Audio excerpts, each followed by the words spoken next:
Terence Crawford says his and Errol Spence best win was Shawn Porter. Is that cap or big facts? What's good, everybody? It's your boy, Cardinal Red Sports. Let's talk about it. Alright, so in preparation for his big fight with Errol Spence Jr., Terence Bud Crawford recently put out some information in an interview, and he spoke about Errol Spence and their best opponents.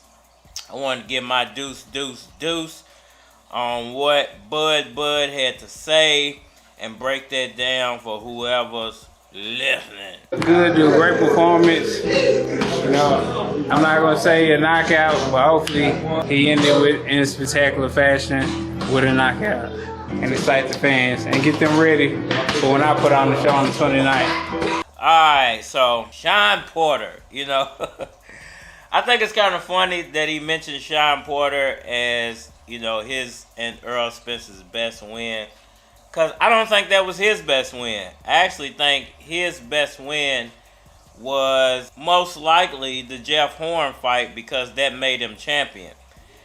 You could say the Kell Brook fight, and I would actually argue that perhaps Errol Spence and Terence Crawford's best win that you can compare to is the Kell Brook fight, because they both had great showings versus Kell Brook. Now, he did knock Shawn Porter down, and Shawn Porter's father threw in the towel or whatever, but I don't think that was a great representation of Terence Crawford. I don't think those two guys should have fought in the first place, because they're so good of friends, you know, and I think that there's a little conflict there. Get that ugly bastard off my goddamn sofa. Did you fight Shawn Porter, and did he really just give you the victory because he got a $4 million payout, you know, and he was going to retire anyway? He was starting his podcast, you know. It is a lot of theories that could be thrown around that situation. We're not trying to compete in any way, shape, or form with the NBA. We're very complimentary. So I don't understand why they would do some of the things that's being done behind the scenes, encouraging people to not sponsor us, encouraging networks not to play us. I don't think that Shawn Porter is the best representation of Terence Crawford in victory.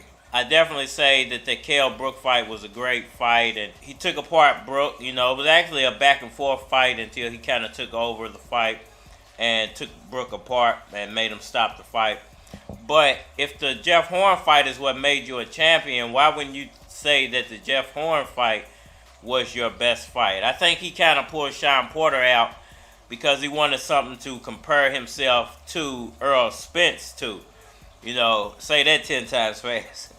He needed a fight to say, well, this makes me like Spence, or this makes me close to Spence, or, you know, look at this fight. You know, I did it better than Spence did. He's a tremendous fight. He gave Floyd some of the best work that he's had, and it's like you got to think when you fight him. He puts mental pressure on you that forces you to make a lot of mistakes. I watched him and Floyd in camp, and it gets no better than fighting the best guy there. It's like, you know, he gave Floyd some great work. So I kind of think that that's the one fight that he pulls out of the hat, you know, that he can kind of do that with. Even though I don't think it's a comparison, because Errol Spence became a champion off of Shawn Porter, and Shawn Porter just gave Terence Crawford another W on his resume. It wasn't like, listen, I didn't think Shawn Porter could beat him at that point, because he was basically already semi-retired.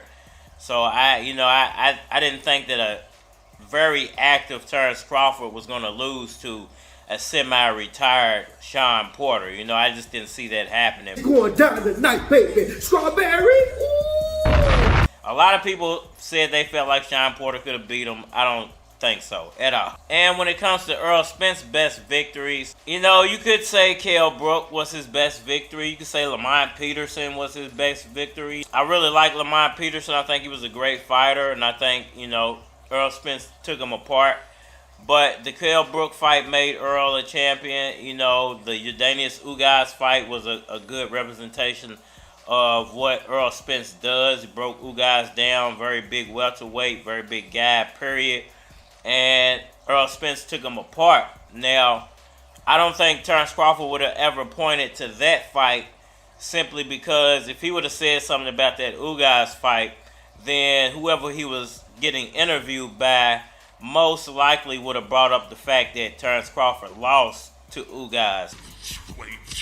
But since I'm so mad, let's just wait till Mama get home. So I think that Terence Crawford probably avoided speaking about that fight in Errol Spence simply because of that fact, and he doesn't want to have to go back and relive that loss to Ugas. But I do feel like Ugas is one of Errol Spence's best fights. I would have loved to see one of these guys fight Manny Pacquiao. I think that would have really told a true story of where both of these guys are at in their career. Because, you know, Manny Pacquiao basically exposed Keith Thurman. You know, everybody thought Keith Thurman was going to be where these two guys are at this point in their career. But he got exposed by Manny Pacquiao, and we really haven't seen a lot of Thurman since then. You know what the luxury is of being able to wake up with your baby and your girl and be able to move when you want? That's wealth. And especially when the internet, y'all can see my life on Instagram. But I ain't got to smell your breath. I almost say that Keith Thurman is semi-retired like Shawn Porter was when Terence Crawford fought him. But, you know, to each his own. I won't say that Thurman semi-retired. He did just have a fight, I think it was last summer, and he looked pretty decent. Was it last summer? Damn, was it a year already? These guys got to stop being so inactive in the ring, man. They claim to be the best in the sport, but they're not out here proving it. You know, year in and year out. You know, when you're taking a year between fights, and nobody's seen you for that long in between fights. There's a lot of speculation to be had. How you gonna talk to a nigga and expect him to be all right when your mouth smell like a fart? Yo, did nobody tell you your breath stink? And even with Errol Spence, you know, people have asked him in the past, you know, do you think your long layoff is gonna hurt you? And he said he doesn't think so. Man, you know, I don't think so. I mean, I've been through worse and haven't fought, you know, just like the car crash and the eye injury and, you know, other stuff that was going on, you know, personally. So, you know, I just feel like it just makes for a better story. But there are possibilities that a long layoff could come back and haunt you. You know, Manny Pacquiao had a very long layoff, and it ended up that when he got back into the ring with Udanius Ugas, he wasn't able to, you know, even take the pressure of having his legs massaged because it threw the feeling in his legs off during the fight, and it made his legs go numb just from having a massage before the fight. So, you know, it could be small things like that that make you have a reaction, and a reaction at a bad time definitely would be during a fight. And I would hate for something like that to happen to Earl during this Crawford fight, because then it's going to be even more speculation of whether he's going to beat him in a rematch, or, you know, it's going to be a lot of arguments. Well, you know, he's making excuses. You know, boxing fans like to bring up excuses, you know, when somebody loses. It can never be that you twisted your ankle the night before and that's why you lost. It can never be that you yanked your arm out the socket or something bad happened during training and you injured yourself. It's always that you got your butt whooped and my guy is the guy. So take it and leave it there at the same time. But in all actuality, if I was to pick one fight, and I would say that that's the best representation of what Errol Spence brings to the table and the best representation of what Terence Crawford brings to the table. For Earl, I would definitely say it's the Udanius Ugas fight. And for Terence Crawford, I would definitely say that it's the Kell Brook fight. You know, those were two very, very good performances by both guys. Take nothing away from either guy. I do still think that Earl's going to win the fight, but when we just rating performance, those are the best performances from both guys, if you ask me. We could just be talking about the last time. Now, I love to hear from you guys down in the comment section below. Let me know what y'all think. Hit that like button for me. Sure. Subscribe. Holler at me on all social media platforms. That Facebook, that Instagram, that YouTube, that Twitter. But you are more than likely to get a response on the two. So holler at me over there. If you want to collabo, feature a product or your channel on my channel, hit my Gmail, because it is a flock of cards at gmail.com. And we are. I'ma call this freestyle my cash flow. Tighter than a belt on the last hole. Kidel Castro. Whenever the females ask for the lasso, send them to the nigga that sag low. I brag so motherfuckers know about mine. Breathe smoke when I'm spitting like it's cold outside. Niggas stressed out cause his baby mama is with me. With another chick they acting like Madonna and Britney. See, I'm a legit G, so I'ma eventually have both of my palms on a city. Now y'all get pissy when I stop it like blocking your kidney. Leonardo da Vinci at the top of the century.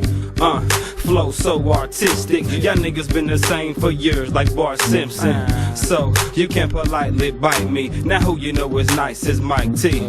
Precisely. And I'm on the go. Blowing them trees when I'm on the road. DJ spin it and they on the flow. But it seems these motherfuckers still don't know about the nigga named Keys coming off the block.